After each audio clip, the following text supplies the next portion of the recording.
Nama saya Yuvita Dindarsati, NIM P18172. Saya Tiara Ahwila, NIM P18169.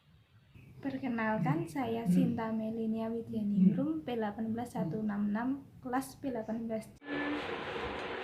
Perkenalkan, saya Sinaistan Maratias, P18168 dari kelas P18C. Nama saya Vita Andriani, NIM P1817. Perkenalkan, saya Triwahyuni, P18170 dari kelas P18C.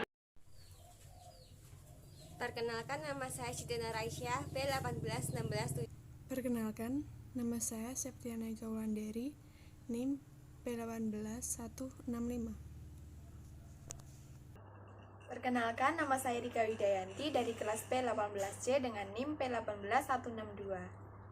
Perkenalkan, nama saya Yusnia Nur Azizah, P18174 dari kelas P18C.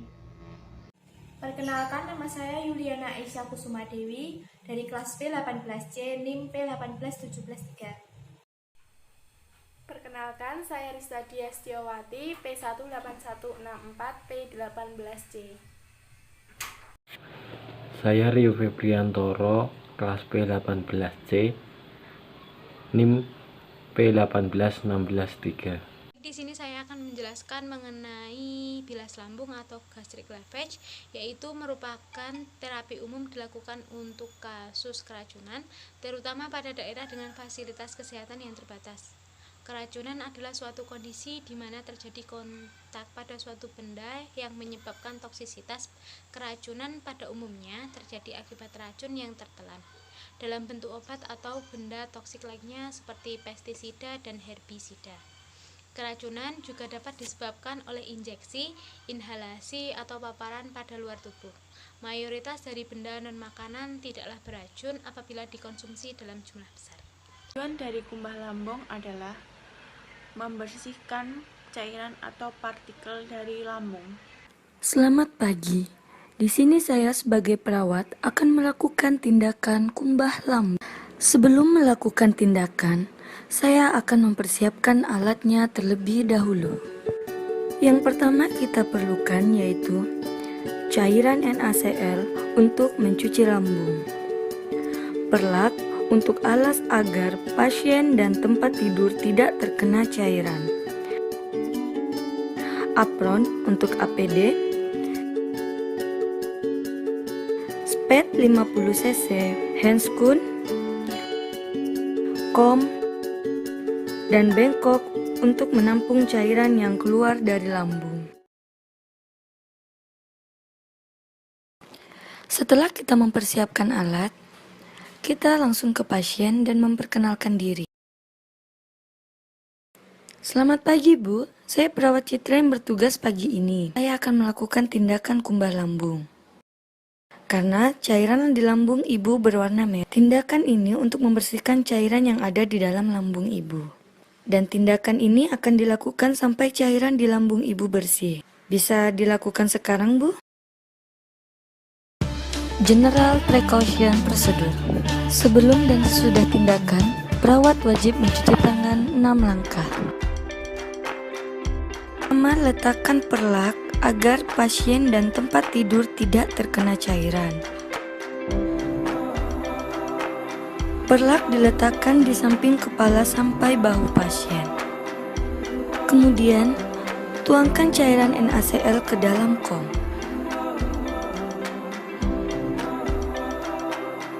Dekatkan bengkok ke samping pasien. Jangan lupa pakai APD agar selama tindakan tidak terkena cairan.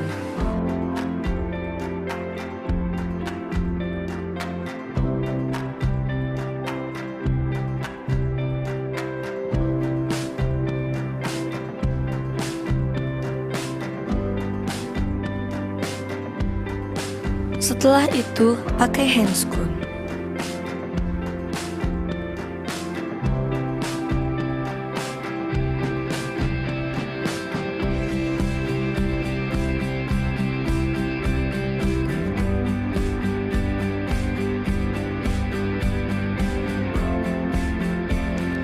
jangan lupa aspirasi selang pasien dan pastikan cairan yang keluar berwarna merah, seperti pada pemeriksaan sebelumnya.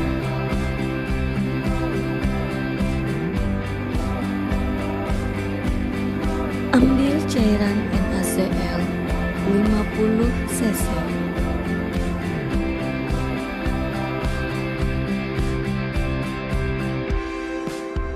Dan alirkan pada selang pasien.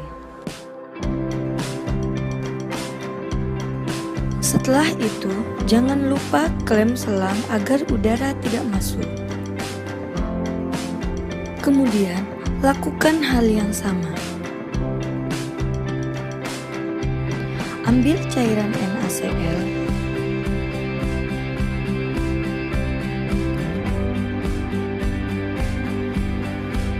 dan alirkan pada selang pasien.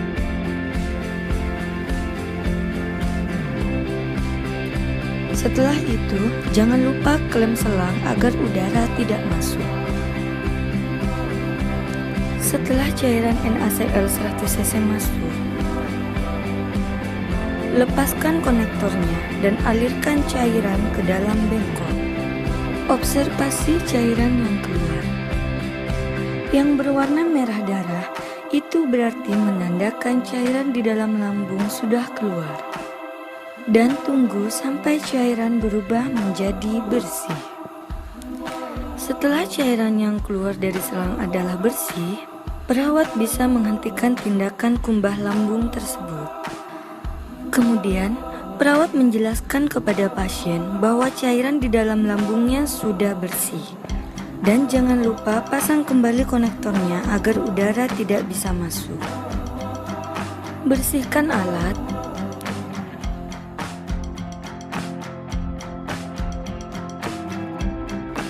Lepas handscoon. Lepas apron.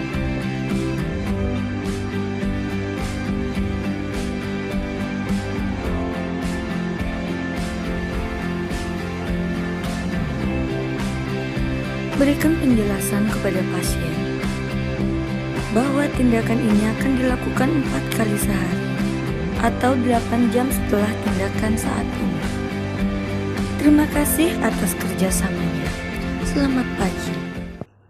Baik Ibu, saya telah melakukan tindakan bilas lambung. Bagaimana rasanya Ibu? Apakah sakit? Baik, nanti rasa sakitnya berangsur-angsur akan menghilang Ibu. Sebelum saya kembali ke ruang perawat, apakah ada yang ditanyakan Ibu? Kalau tidak ada, nanti setengah jam lagi saya akan kembali untuk mengecek keadaan Ibu. Baik, kalau begitu saya tinggal ya Ibu. Selamat pagi. Setelah kita melakukan tindakan, jangan lupa untuk mendokumentasikan. Ada 3 hal yang perlu kita dokumentasikan. Yang pertama, produksi nasogastrik. Yang kedua, respon pasien. 3, tanda-tanda vital pasien. Untuk produksi nasogastrik, yang perlu kita dokumentasikan ialah jumlah, warna, ada atau tidak ada klot pada selang pasien. Kemudian untuk tanda-tanda vital, kita lihat seperti tekanan darah, nadi, dan respirasi. Demikian prosedur gastrik lapas yang kita lakukan. Semoga bermanfaat. Terima kasih.